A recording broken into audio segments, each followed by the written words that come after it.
Well, we're here back at the Red Brick House, and something interesting is going to happen, or supposed to happen, sometime in the next about hour or so.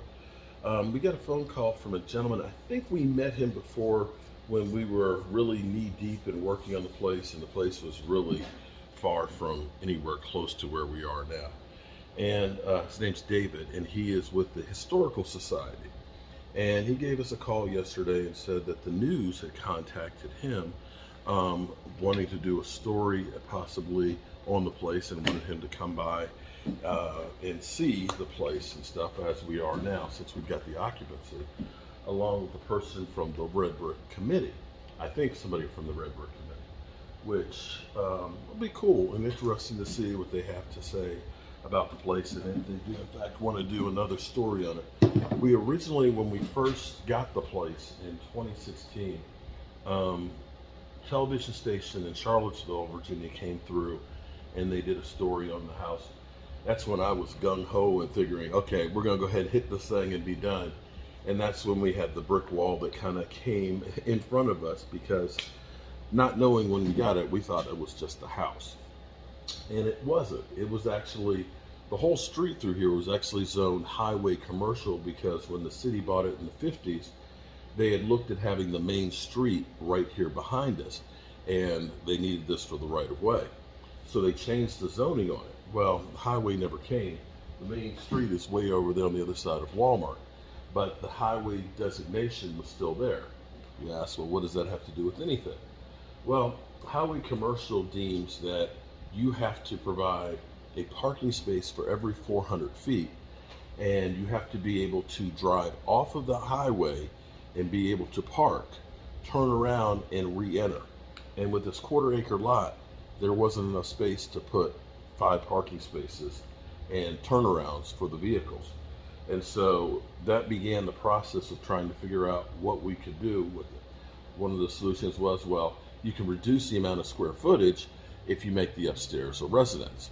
Problem with doing that is that means I've got to have a separate entranceway, I've got to provide a kitchen, and that would destroy the whole look of the place.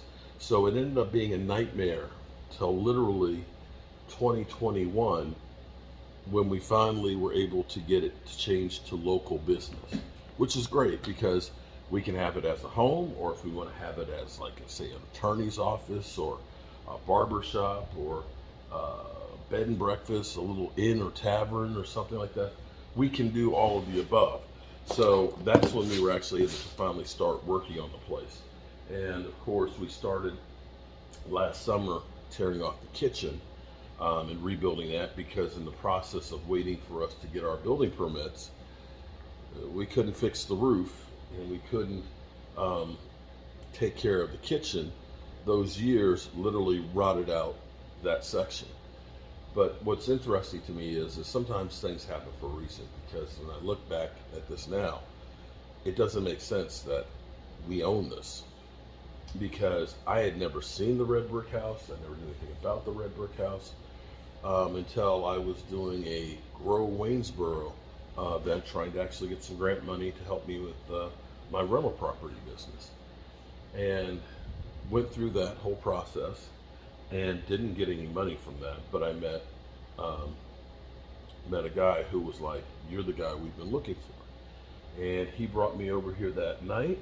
I looked at it and found out that the wrecking balls were already scheduled to come through here and destroy this place and put it in a landfill.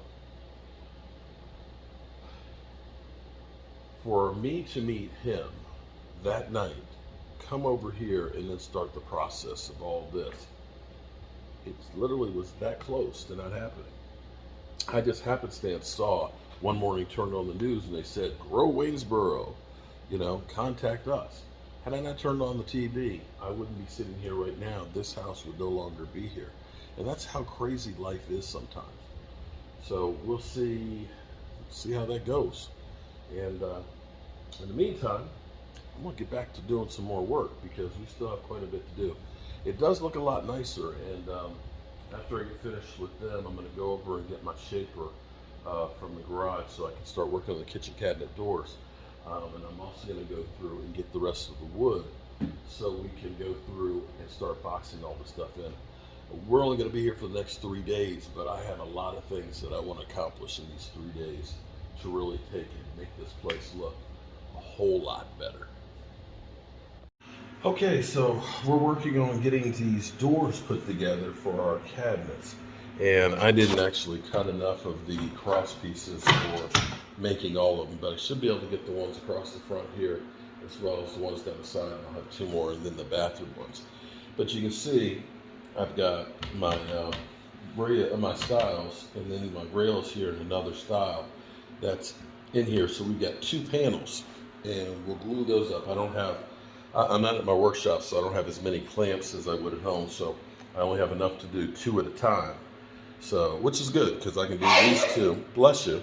I can glue these 2 up, let these sit for a few hours, and then I can do a couple more and go in to do something else. But I tell you, it's kind of nice looking around in here, and it's not so dirty and cluttered and such a mess. Now, we have already wet the walls down twice. I want to make sure I do that at least 5 times today. And I am out using my old shaper.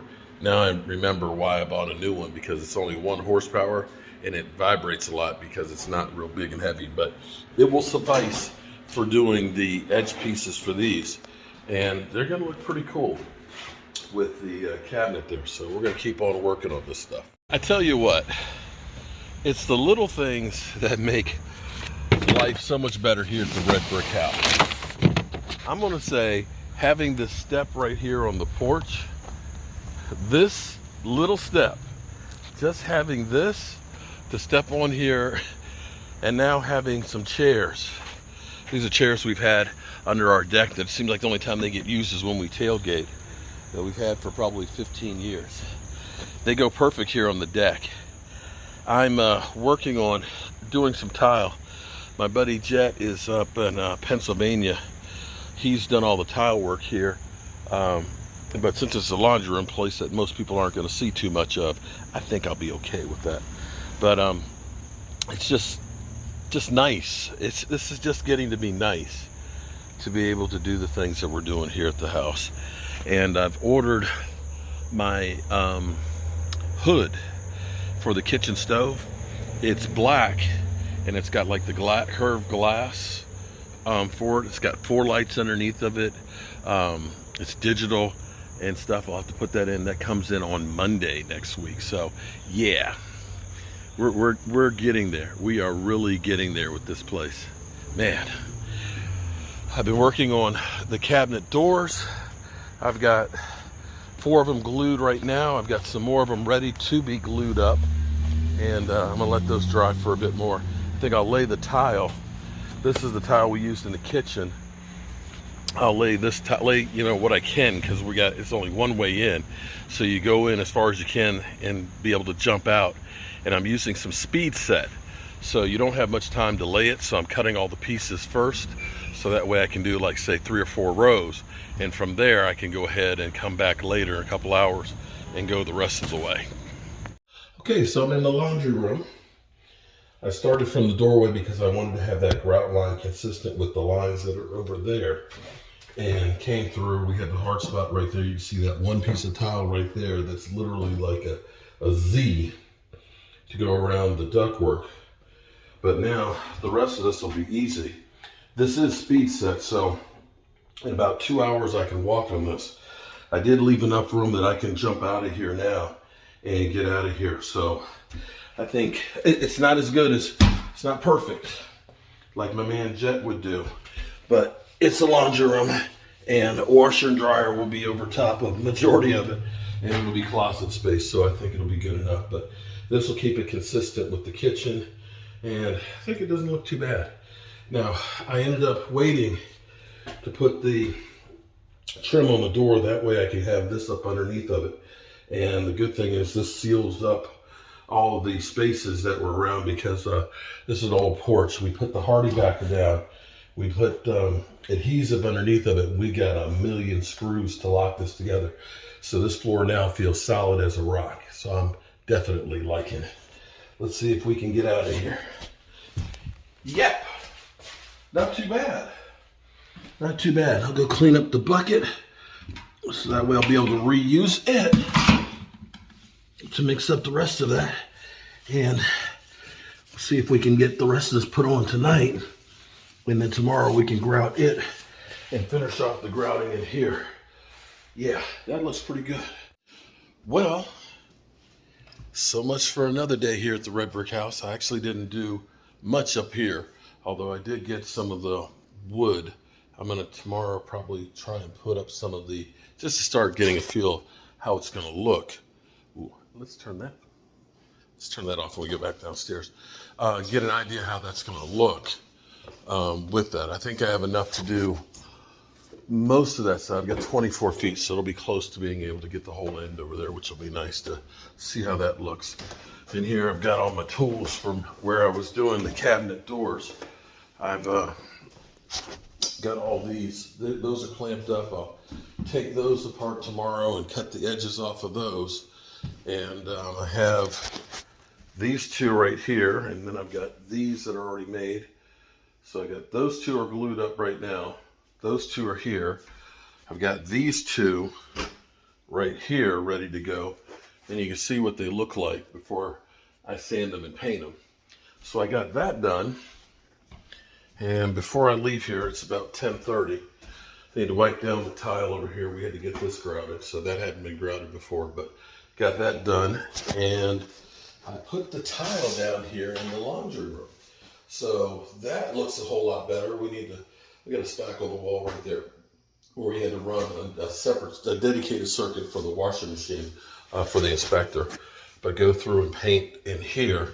That'll look really good, but I'm definitely happy with the kitchen tile that we put, same tile from the kitchen in here. I think that looks good. And I think the tile in here, now that I've got the tile in here, what I'm gonna do is I'm gonna sand the bottom of the bathtub, and I'm gonna go ahead and put that in here for now until we get Jet back down to, and he can go through and reglaze it. So this is wiping off the last bit of residue off of the tiles here. So wipe this down one more time tonight, and then tomorrow it'll be like a dust on it. And we'll just wipe that down with the towel, and that'll be good. So, oh, we had the historian come through, and I'd met David before back in 2016 when we were first trying to save it. He is like a local historian, and he loves what we've done with the house. And apparently the news had contacted him because they wanted to know about doing a story on the house and how it was coming. So he's going to get back in touch with them and says, I love what you've done with the place. So that's always good. It's good that the work you've done, people like. And he's so happy that we were able to save the house and reuse so many of the things that we did to keep it like an old house. And he's going to help us work on trying to get it registered as a historic house. So those are all great things that we have happening here. Whew, I know one thing. I'm ready to take a shower and go to bed. It's been another rewarding but long day. We're getting closer and closer. Can't wait to see how the tub looks in here. I just wish it was reglazed. But we'll get it. Peace out.